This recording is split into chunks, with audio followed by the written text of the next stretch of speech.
Amin. Baik Ibu Bapak sekalian yang diberkati Tuhan, Salam. Shalom. Hari ini hari Minggu lagi, kita kumpul lagi, bersuka cita lagi untuk kita beribadah dan dengar firman Allah. Ibu Bapak sekalian dimanapun Anda berada, tema kita hari ini menarik. Saya ambil tema Sapa Mo Help. Nah, sesuatu yang sedang viral hari-hari ini yaitu kata ini, Sapa Mo Help. Ketika saya mencari kata ini, Sapa Mo Help, lalu saya menemukan kenapa muncul ini kata begitu heboh. Ternyata ada beberapa peristiwa atau ada hubungannya dengan beberapa hal. Yang pertama adalah ini rupanya telah dibuat menjadi lagu orang Ambon, ada lagu orang Papua, mungkin juga ada lagu Manado. Dan yang paling heboh adalah sebuah kasus di mana ada anak-anak muda yang sedikit nakal, mabuk, lalu mereka menantang polisi. Lalu di antara anak itu ada yang berteriak, Sapa Mo Help. Dan ketika mereka di penjara, lalu orang Kupang bilang muka bodoh. Lalu polisi mengatakan, coba ulang. Lalu dia dengan takut-takut berkata, Sapa Mo Help. Polisi mengatakan, ulang lagi, Sapa Mo Help. Saudara-saudara, kalau mereka masih di luar sana, belum ketemu polisi, bisa saja orang tolong. Tapi yang namanya kalau polisi yang raba, Sapa Mo Help. Nah, dalam konteks ini saya ingin membaca satu catatan. Ternyata ada seorang yang pernah bertanya di dalam Alkitab, yaitu di dalam Yohanes pasal 5 ayat 1-10. Ada seorang pernah berkata yang sama, Sapa Mo Help. Itu ternyata ada di dalam Yohanes pasal yang kelima ini, dalam cerita mengenai penyembuhan di kolam Bethesda. Saudara-saudaraku, mari kita mulai membaca Yohanes pasal 5 ayat 1 sampai ayat yang ke-10. Sebenarnya sampai ayat 18, tapi saya menyingkat waktu, saya hanya baca ayat yang ke-10. Yohanes pasal yang kelima ayat yang ke-1 saya mulai baca. Sesudah itu ada hari raya orang Yahudi dan Yesus berangkat ke Yerusalem. Di Yerusalem dekat pintu gerbang domba ada sebuah kolam yang dalam bahasa Ibrani disebut Bethesda. Ada 5 serambinya. Ayat yang ketiga, dan di serambi-serambi itu berbaring sejumlah besar orang sakit, orang buta, orang-orang timpang, dan orang-orang lumpuh yang menantikan goncangan air kolam itu. Sebab sewaktu-waktu turun malaikat Tuhan ke kolam itu dan menggoncangkan air itu. Barang siapa yang terdahulu masuk ke dalamnya, sesudah goncangan air itu menjadi sembuh apapun juga penyakitnya. Ayat 5. Di situ ada seorang yang sudah 38 tahun lamanya sakit. Perhatikan angka itu, 38 tahun sakit. Nah, ini yang menarik yang saya bilang, Sapa Mo Help ini ada di ayat ini. Ketika Yesus melihat orang itu berbaring di situ dan karena ia tahu bahwa ia telah lama dalam keadaan itu, berkatalah ia kepadanya, maukah engkau sembuh? Saudara lihat, ini pertanyaan dari Yesus. Maukah engkau sembuh? Nah, ayat 7 itu yang tadi saya bilang temanya.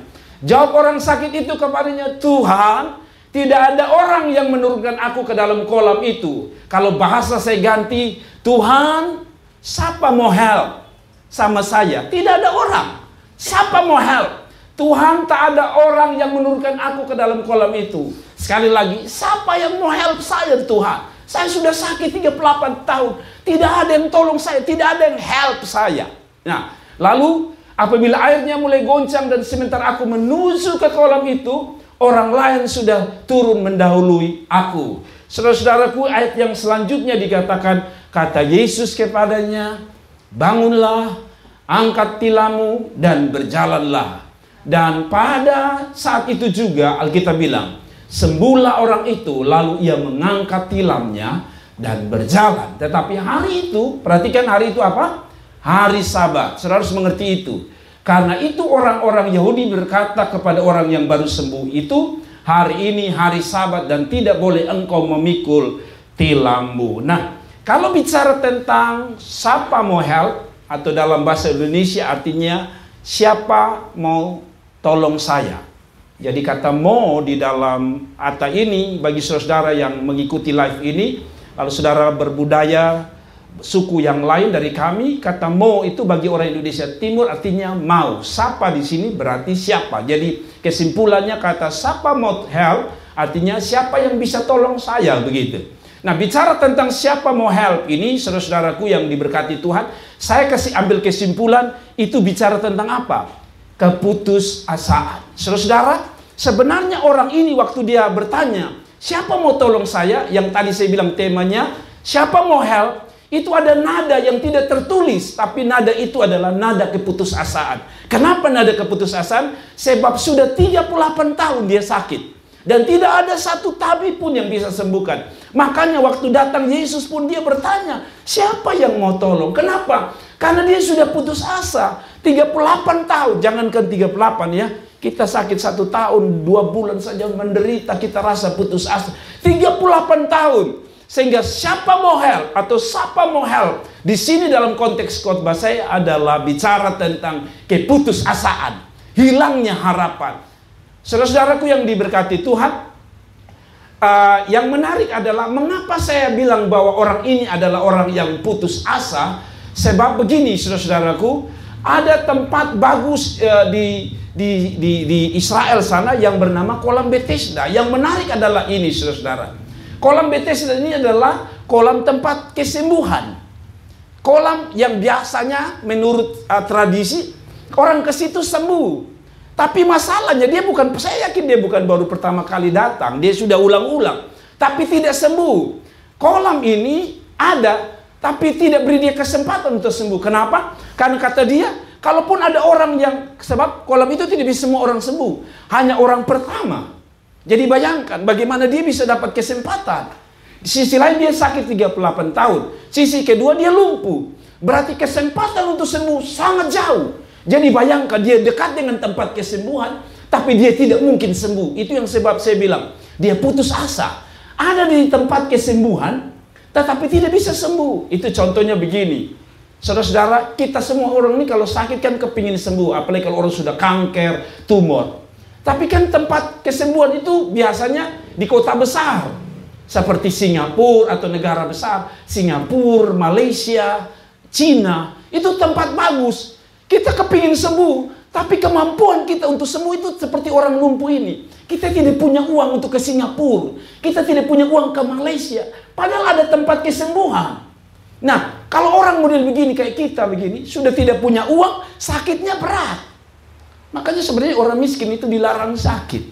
Karena makin sakit, uang makin keluar. Dan seperti orang ini, dia frustrasi. Sampai dia berkata, siapa mau tolong? Saya sudah hidup bertahun-tahun, 38 tahun. Kalau dia dewasa baru dia kena sakit misalnya, minimal 20 tahun dia ada di kolam Bethesda. Dia punya kesempatan, tapi sayang dia tidak punya kemampuan. Bukankah dalam hidup kita frustrasi karena begitu? Kita kepingin supaya kalau bisa kita berumah besar. Tapi kita uang tidak cukup untuk bangun rumah. Kita kepingin supaya sembuh, tapi kita tidak punya uang puluhan ratusan juta untuk membayar dokter. Hari-hari ini orang frustrasi karena itu. Rindu sesuatu tapi tidak punya kemampuan. Orang ini begitu. Nah saudara-saudara, bukan hanya itu. Kalau saudara lihat selanjutnya, saudara-saudara, selanjutnya 38 tahun menderita sengsara. Yang lain lagi begini. Saya ajak saudara supaya saudara mengerti betapa putus asanya orang ini. Yang ketiga atau yang selanjutnya adalah ada penghalang untuk dia bukan hanya bisa sembuh. Dia tidak bisa sembuh kan ada penghalang budaya. Saya kasih saudara supaya saudara tahu latar belakang cerita ini. Ada penghalangan 2 budaya. Yaitu satu budaya apa? Budaya kafir, budaya Yunani. Budaya Yunani mengatakan tunggu kalau ada goncangan air. Nah, kalau yang namanya tunggu goncangan air kan ada malaikat katanya yang akan datang mengeluarkan kuasa gaib, lalu itu air akan gelombang. Nah, itu kesempatannya kapan? Tidak jelas. Lain sisi lain budaya tadi dikatakan budaya kolam Bethesda adalah siapa dahulu dia sembuh. Itu budaya kolam Bethesda. Nah, budaya yang lain apa yang dia berhadapan? Budaya Yahudi. Budaya Yahudi, ingat waktu tadi Yesus bilang berkata apa? Angkatlah tilammu dan berjalanlah. Orang Yahudi di hari Sabat tidak boleh bikin apa-apa. Bahkan tidak boleh sembuh sekalipun. Orang Yahudi itu boleh sembuh. Jadi kalau saudara sakit gigi, tahan sampai besok hari Senin. Baru bikin sembuh. Jadi bayangkan. Jadi dia frustrasi. Sebab dari budaya Yunani, dia tidak punya kesempatan. Kapan ada goncangan kedua, budaya mengatakan harus orang pertama. Jadi dia frustrasi tambah. Budaya Yahudi tidak memberi kesempatan dia mengalami kesembuhan. Sebab dengan mengangkat tilam, dia sudah kerja. Jadi saudara-saudara, orang Yahudi itu sadis. Saudara kalau makan saja, angkat nasi terlalu berat, itu sudah kerja namanya. Jadi saudara lihat, jangan tilam terlalu berat. Jadi lihat dari budaya Yunani, budaya Yahudi, dia tidak bisa sembuh. Frustrasi berat sekali. Nah, sekali lagi yang berikut adalah, saya jelaskan dulu supaya nanti saudara mengerti, supaya enak kita dengar khotbahnya. Nah, keadaan ini membuat dia bertanya, siapa mau help? Begini siapa? Orang Yahudi tidak bisa. Orang Yunani tidak bisa. Budaya tidak bisa. Situasi tidak bisa. Uang tidak cukup. Wow, ini sadis. Sisi lain 38 tahun dia sakit. Orang bilang tunggu mati sebenarnya. Siapa mau help? Nah, bukankah kita juga hal yang sama terjadi dalam hidup kita hari-hari ini, jemaat Tuhan, orang-orang Kristen dimanapun. Kita kepingin keluar dari COVID. Tapi saya mau tanya saudara, semua orang kepingin supaya COVID pergi. Acil corona ini pulang ke Wuhan. Tapi saudara lihat, siapa yang mampu kasih pulang dia? Tidak ada. Ini yang membuat kita frustrasi. Tidak ada jaminan. Belum ada vaksin. Berarti persis kita pun cerita hidup. Siapa mau help? Sisi lain ada orang lapar. Dia lapar, dia tidak punya uang. Di sisi lain dia dipecat. Pada sisi lain dia harus makan. Sisi lain dia tidak punya uang. Sekali lagi, ini yang saya bilang sisi gelap kita. Sisi siapa mau help. Tapi bersyukur bahwa di dalam tengah-tengah pertanyaan itu, siapa mau help? Tuhan berdiri dan berkata, saya mau help. Saudara-saudaraku yang diberkati Tuhan, pada waktu dunia tidak ada lagi yang bisa tolong kita. Keluarga, teman, sahabat, pendetamu, gerejamu tidak bisa tolong, organisasimu tidak bisa tolong. Ingat, kita masih punya Tuhan yang berdiri dan berkata, saya yang mau help. Yesus namanya. Saudara-saudaraku yang diberkati Tuhan, saya coba bawa kita, ini enak sekali. Ketika saya renung ini, saya diberkati secara pribadi. Persoalannya adalah, dalam keadaan frustrasi, siapa mau help? Siapa yang mau tolong kita? Apa yang harus kita lakukan? Itu yang harus menjadi sikap kita. Pertanyaannya sederhana. Kalau kita seperti orang ini, tidak tahu lagi bagaimana caranya, kalau begitu apa yang bisa kita lakukan? Bila kita berada pada titik putus asa dan hilang harap. Tentu dengan persoalan yang berbeda. Atau yang saya istilahkan tadi, siapa mau help?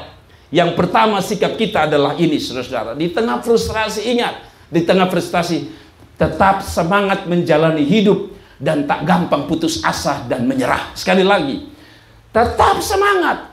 Hidup memang frustrasi, hidup memang banyak persoalan. Tadi lihat, tidak ada solusi sama sekali untuk orang ini. Demikian dalam hidup kita, kelihatan kadang-kadang tidak ada solusi.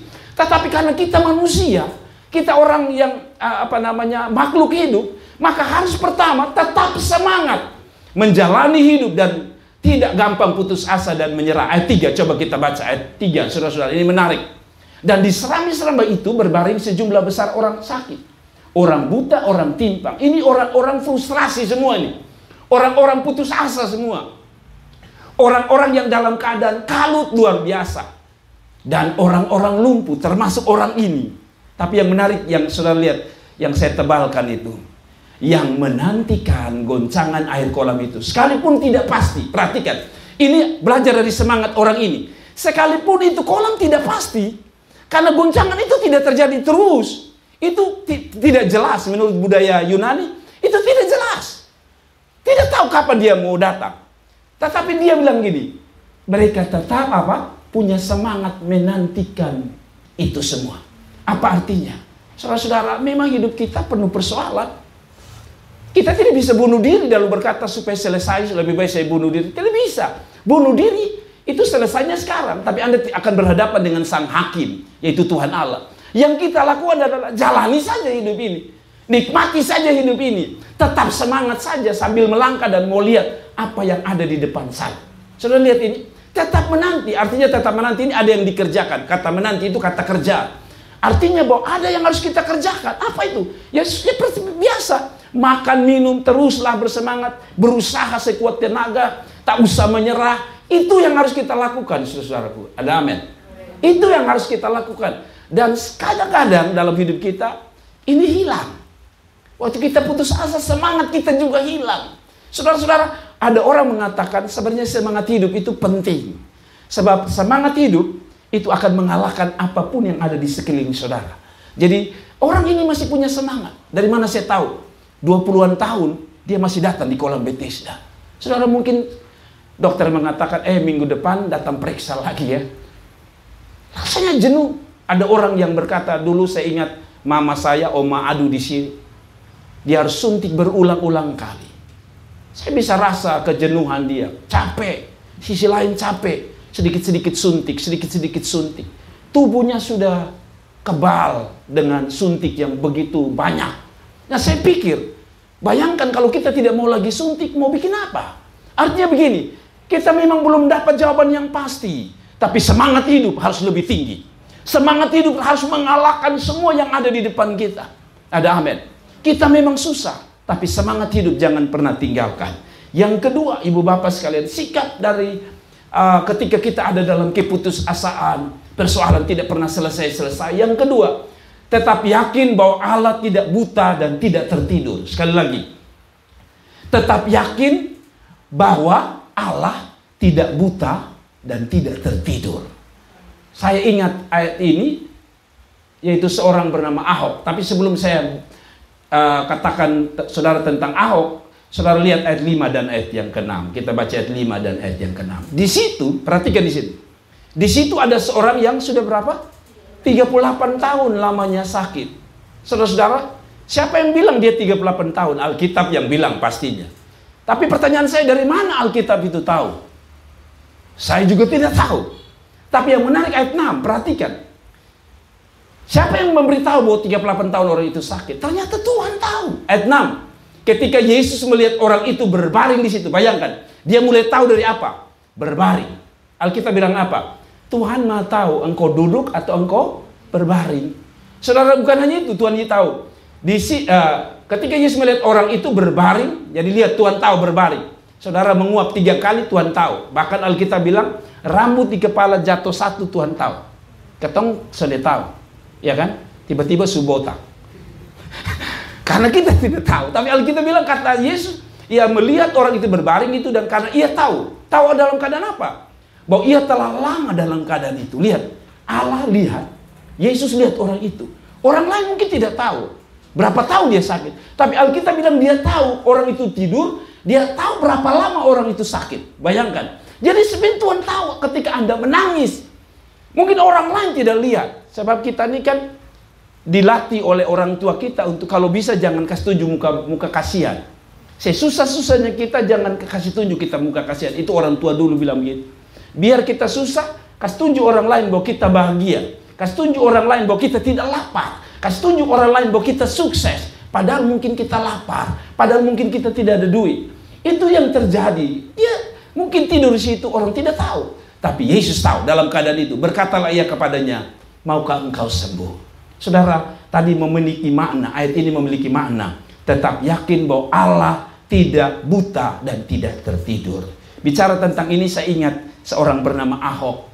Ahok pernah berkata di dalam mundur saja kembali ke tadi, Kak. Saudara-saudara, dikatakan bahwa Cynthia mundur saja ke belakang. Di situ dikatakan bahwa Ahok itu dia tutup surat waktu dia disidang dan akhirnya dia dijatuhi vonis hukuman penjara karena dia merasa bahwa dia tidak bersalah. Ini yang dia tulis di suratnya waktu dia membaca di depan jaksa kah? Dia berbaca dan berkata, dia tutup dengan kata ini, Gusti ora sare. Allah, Tuhan tidak pernah tertidur. Dan akhirnya kalau kita baca berita hari-hari ini, lihat orang-orang yang bikin dia yang sekarang tertidur. Allah tidak pernah tertidur. Dan di dalam cerita ini Allah juga tidak buta. Orang lain buta untuk melihat dia. Itu sebabnya dia berkata, siapa mau tolong? Karena orang di samping dia tapi tidak mau tolong. Orang di sekelilingnya menjadi buta dengan penderitaan dia. Tapi Tuhan matanya selalu lihat. Saudaraku, orang tidak bisa melihat siapa saudara. Orang tidak tahu berapa pergumulanmu, seberapa berat hidup saudara. Tapi dengar, Tuhan paling tahu secara lengkap perjalanan hidup saudara. Menangiskah? Tertawakah? Khususnya pada waktu engkau menangis. Alkitab bilang apa? Tuhan dekat dengan orang yang hatinya hancur. Tuhan paling tahu. Tuhan paling tahu dengan jelas. Allah tidak buta. Kadang-kadang ada orang bilang begini. Baik lu buat, kamu buat. Tapi Tuhan tahu. Tuhan tidak buta. Saudara-saudara, perkataan itu adalah perkataan yang benar. Siapapun orang yang melukai Anda hari ini, siapapun orang yang mengecewakan Anda hari ini, siapapun orang yang ingin menjatuhkan Anda, siapapun orang yang mau menghancurkan hidupmu, siapapun dia, ingat, Allah tidak buta. Tuhan tidak buta. Kalau Tuhan bisa perhatikan orang yang 38 tahun, apalagi Anda yang baru bergumul 5-10 tahun. Kalau Tuhan bisa perhatikan 38 tahun orang ini, apalagi kita yang bergumul baru 2-3 bulan, yakinlah Allah tidak buta. Allah tahu kadang-kadang kita tidak mampu bayar anak sekolah. Allah tahu bahwa kadang-kadang kita pun beras di belakang rumah sudah, orang Kupang bilang, sudah dipantak karung. Allah tahu bahwa mungkin kita pun minyak goreng sudah dipantat botol, di bawah sekali. Allah tahu. Kalau Allah tahu, Allah bukan hanya tahu persoalan kita. Manusia hanya tahu persoalan kita. Kalaupun dia tahu persoalan kita. Tapi dia tidak tahu cara tolong kita. Allah bukan hanya tahu persoalan kita. Allah tahu cara tolong kita. Saudara-saudara, yang ketiga, di tengah keputusasaan, siapa mau help? Siapa yang bisa tolong saya? Sikap ketiga kita adalah tetap berharap dan terus mengandalkan Tuhan. Tetap berharap dan terus apa? Andalkan Tuhan. Saudara, ayat 6, menarik ayat 6. Ketika Yesus melihat orang itu berbaring di situ, dan karena ia tahu bahwa ia telah lama dalam keadaan itu, berkatalah ia kepadanya. Siapa? Yesus. Maukah engkau sembuh? Nah, saudara lihat ini. Tuhan tawarkan bahwa ini loh, saya sudah berdiri. Jadikan saya andalanmu. Bukan kolam Bethesda lagi. Selama ini fokusnya hanya kolam Bethesda, kolam Bethesda. Saudara-saudara, kalau kolam Bethesda dia akan kecewa. Sedang berdiri seseorang pribadi yang memberi jawaban yang pasti. Tapi sayang, dia masih fokus kemana? Kolam Bethesda. Saudara, berapa banyak kita kecewa karena kita pikir mungkin sahabat kita bisa tolong, teman karib kita bisa tolong. Tapi saudara tahu, teman karib bisa jual kita juga. Hanya Yesus yang masih berdiri, yang pasti bisa tolong kita. Saudara-saudara lihat, dia berdiri di hadapan Tuhan. Yang menarik ayat 7 sekali lagi, bukan hanya dia fokus kepada kolam Bethesda. Ayat 7 menarik. Jawab orang sakit itu kepadanya, Tuhan, tidak ada orang yang menurunkan ke aku. Tuhan, siapa mau help? Tidak ada yang tolong. Lihat, sekali lagi dia bukan hanya fokus ke kolam Bethesda, dia fokus kepada orang-orang di sekeliling kita. Pernah saudara mengatakan, beta nih dulu kalau ada susah, dia datang di beta. Maka kalau dia senang begini, dia lupa beta. Saudara lihat, manusia tempat kita berharap, kita pikir kita bantu, nanti ke depan dia bantu kita. Mengecewakan. Tapi Alkitab bilang hanya Tuhan yang tidak mengecewakan. Yang menarik adalah, kalau saudara baca ini, ya saya bacalah, ke dalam kolam itu apabila airnya mulai goncang, dan sementara aku menuju kolam itu, orang lain sudah turun mendahului. Menarik lagi, saya singgung lagi mengenai budaya Yunani dan budaya Yahudi. Saudara-saudara, mengapa Tuhan harus berdiri di situ? Kata orang, karena Tuhan tahu dia sudah menderita terlalu lama. Tapi ini yang lebih menarik, saudara-saudara. Mari kita belajar teologinya. Teologinya di sini, atau makna dalamnya di sini. Coba perhatikan, ini bagus nih. Begini, di kolam Bethesda itu, atau kolam Bethesda ini sebenarnya tempat apa? Mari saya bawa dulu kita. Kolam Bethesda ini tempat pusat penyembuhan yang didedikasikan untuk dewa kesejahteraan dan dewa kesehatan, yaitu dewa Yunani dan Romawi yang bernama Asklepios. Ya, betul ya, Asklepios. Lambang dari Asklepios ini adalah ular.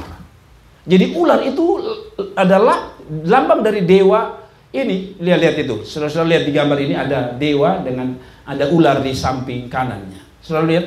Makanya saudara lihat kalau apotik punya lambang apa? Ular. Lihat ya. Karena ternyata itu diambil dari budaya ini, budaya Romawi Yunani ini, bahwa ular itu adalah ular milik daripada dewa siapa nih? Asklepios ini. Dewa ini punya ular, ini bisa menyembuhkan. Jadi mereka mempercayai bahwa di situ bukan hanya ada tempat penyembuhan, yaitu kolam Bethesda, tapi ada ular yang bisa menyembuhkan. Jadi kepercayaan ini begitu kuat. Jadi orang Yunani, orang siapapun datang ke kolam itu demi mendapatkan kesembuhan. Yang lebih menarik adalah tidak jauh dari situ adalah bait Allah. Ada bait Allah orang Yahudi punya. Nah, saya ajak gini supaya saudara mengerti, ini bagus untuk kita aplikasikan ke ayat tadi. Bait Allah sangat dekat dengan kolam Bethesda. Jadi begini, pertanyaan saya, itu kan setiap budaya, setiap agama promosi dia. Jadi budaya Yunani sebagai budaya kafir waktu itu mempromosikan, ini loh, jawaban atas sakitmu bisa sembuh di kolam Bethesda. Datang di situ, kan itu tempat penyembuhan. Karena ada Dewi, nanti kita lihat, Dewi siapa nanti namanya ada di situ. Ini tempat kesembuhan. Sisi lain, orang Yahudi mempromosikan apa? Bait Allahnya. Kalau engkau mau dapat jawaban, datang ke baitku. Orang Yahudi mempunyai tempat yang disebut tempat kudus, yang mungkin di situ kita dapat jawaban. Tapi perhatikan, 38 tahun apa dia tidak tahu dua tempat ini? Dia tahu. Tapi dua tempat ini tidak bisa memberi jawaban. Aplikasinya begini. Tempat apapun tidak pernah jamin. Ada orang pikir dia ada masalah, dia pergi diskotik, bergoyang-bergoyang, lalu selesai. Mungkin selesai 5 menit. Anda bisa tersenyum, senang. Tapi setelah itu Anda susah lagi. Ada orang pikir begini, kalau saya pergi gereja saya dapat jawaban di sana. Oh no. Gereja tidak menjamin. Tadi dia berkata, di bait Allah saja orang Yahudi tidak, di kolam Bethesda tidak. Saudara, hari-hari ini orang cari tempat jawaban, pikir di Singapura dapat jawaban. Oh, pikir nanti di Amerika dapat senang. Saya baru dengar ada seorang artis yang baru saja menjadi orang Kristen. Siapa namanya itu? Yovaka, siapa? Yovanta. Ya, Yovanta. Yovanta kah? Yovanta. Yovanta. Yovanka itu adalah seorang artis yang besar. Lalu dia akhirnya pergi ke luar negeri, hidupnya di luar negeri. Dia pikir dengan ke luar negeri selesai hidupnya, senang, tapi di sanalah dia bercerai. Dan akhirnya ketika dia pulang ke Indonesia, dia pingin bunuh diri. Lalu ada ibu-ibu Kristen ajak dia, doakan dia, lalu dia dijamah Tuhan. Saudara lihat, ke luar negeri tidak menjamin. Kesenangan harta tidak menjamin. Sampai dia berkata, waktu itu saya kecewa. Saya sudah pada titik nol karena secara artis saya tidak punya lagi nama terlalu besar, uang habis, suami pergi, anak-anak tidak dapat karena akhirnya anaknya dibawa oleh suaminya. Dia betul-betul ada pada titik nol dan dia berpikir selesai hidup saya. Tapi dia ketemu Yesus, dia datang ke sebuah gereja, diajak, lalu didoakan oleh seorang pendeta, dia dijamah. Hari ini dia menjadi ketua untuk pelayanan wanita-wanita yang punya masalah seperti dia. Lihat, kembali pada cerita ini. Orang ini punya tempat yang harusnya ada di sekeliling dia, yang pasti. Bait Allah, orang Yahudi. Jadi, sebenarnya Yesus sedang menyinggung, kalau kalian bangga terhadap rumah Tuhan, tanpa kehadiran Allah, yaitu aku, tidak akan ada jawaban. Saudara dengar baik-baik. Saudara mau datang di gereja yang ber-AC, fasilitas lengkap, musik lengkap, semua apapun. Kalau Anda tidak menemukan Yesus, Anda tidak pernah dapat jawaban. Sebab gereja tidak pernah memberi jawaban. Apapun organisasi tidak bisa memberi jawaban. Tempat terbaik tidak bisa memberi jawaban. Dulu orang berkata, rumah sakit Siloam itu sekarang baru ada di Kupang. Dulu ada apa-apa saya ingat masih kecil-kecil. Kalau orang sakit, itu saya ingat, saya masih kecil. Dua rumah sakit yang sering terkenal, yaitu salah satu adalah Siloam dan Bethesda. Siloam itu kalau orang pergi dia rasa seperti dia akan sembuh. Tapi berapa banyak orang mati di rumah sakit Siloam. Hal yang sama. Jangan pernah andalkan apapun di sekelilingmu. Kalau bukan Tuhan Yesus, itu pasti akan mengecewakan. Sekali lagi, jangan pernah mengandalkan apapun. Perusahaan saudara, ini bicara tentang perusahaan. Kalau orang bergantung pada perusahaan, aduh, dengar baik-baik. Kalau dua tempat ini saja tidak bisa jamin, apalagi perusahaan.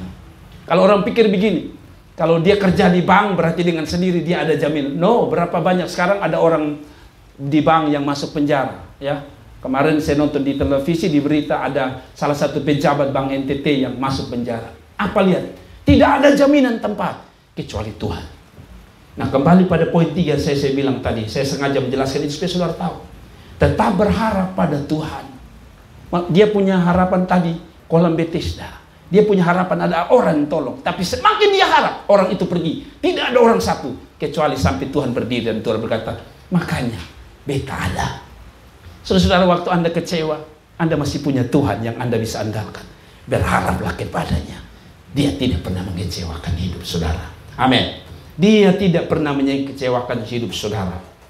Saudara-saudaraku yang diberkati, sekalipun ada tempat yang bisa diandalkan, kolam Bethesda dan bait Allah, juga ada dewa yang bernama Asklepius dan dewi yang namanya Higeia. Mungkin dari sini yang muncul kata higienis kan, orang bersih untuk supaya bisa sembuh. Higeia dan Dewi Panacea. Tapi hanya Yesus yang bisa menyembuhkan. Dewi-dewi ini pada waktu itu tidak bisa menyembuhkan orang yang 38 tahun sakit. Dewa Asklepius tidak bisa. Hari ini mungkin kita tidak sedang menyembah dewa, tapi ketika kita mengandalkan uang, pangkat, kedudukan, nama besar, kita sedang bikin dewa baru. Dewa Asklepius baru. Ya, Dewa Asklepius, minta maaf, harusnya Dewa Asklepius. Kita punya dewa-dewa. Saudara, orang tua bisa menjadi dewa. Kita pikir, oh bisa tolong. No, hanya Tuhan yang bisa tolong kita. Amin. Yeremia 17 ayat 7 berkata apa? Diberkatilah orang yang mengandalkan Tuhan, yang menaruh harapannya pada Tuhan. Kenapa? Hanya Tuhanlah jawaban. Tempat, situasi, orang, kekayaan, nama besar tidak bisa tolong kita, kecuali nama Tuhan Allah yang dapat menolong kita. Ada amin. Yang berikut, kunci ketika kita dalam keadaan putus asa adalah tetap taat dan percaya pada Tuhan. Ini poin terakhir. Saudara-saudara, di tengah siapa mau help? Siapa yang mau peduli saya? Nada frustrasi ini muncul. Ini yang harus kita lakukan. Tetap taat dan percaya pada Tuhan. Ayat 8 dan 9 menarik. Kata Yesus kepadanya, bangunlah, angkatlah tilammu dan berjalan. Nah, masalahnya ini perintah bertabrakan dengan orang ini. Kalau dia buta, maka enak. Waktu Tuhan berkata, bangkitlah dan berjalanlah. Orang buta masih bisa jalan. Masalahnya waktu Tuhan suruh, dia siapa? Orang lumpuh.